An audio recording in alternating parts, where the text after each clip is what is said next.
ముఖ్యమంత్రిగా ఒక పార్టీ నేత ప్రమాణం చేస్తే మాజీ ముఖ్యమంత్రి కూడా హాజరవడం రాజకీయ విలువలకు గౌరవం ఇవ్వడం లాంటిదే.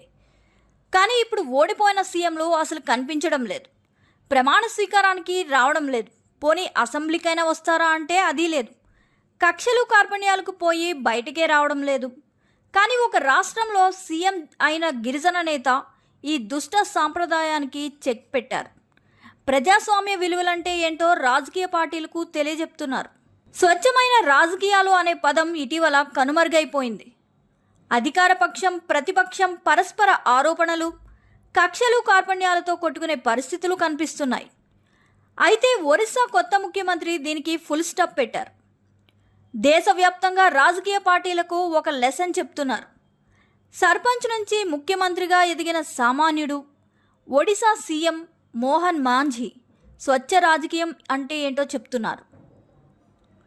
ఒడిశా సీఎంగా కొత్తగా ఎన్నికైన మాంఝీ ప్రతిపక్ష నేత ఇంటికి వచ్చి తన ప్రమాణ స్వీకారానికి రావాలని ఆహ్వానించారు. ప్రతిపక్ష నేత ఒడిశా మాజీ సీఎం నవీన్ పట్నాయక్ కూడా పెద్ద మనసుతో ప్రమాణ స్వీకారానికి వచ్చారు.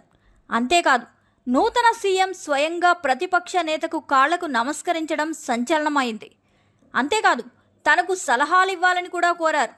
మరి ఇది రాజకీయం అంటే అని తలపండిన రాజకీయ నేతలు అంటున్నారు. ఇప్పుడు అక్కడ ఈవీఎంలలో మోసాలు జరిగాయన్న ఆరోపణలు లేవు, ప్రతిపక్ష కార్యకర్తల మీద దాడులు లేవు, ప్రతిపక్షాల మీద అనవసర విమర్శలు లేవు.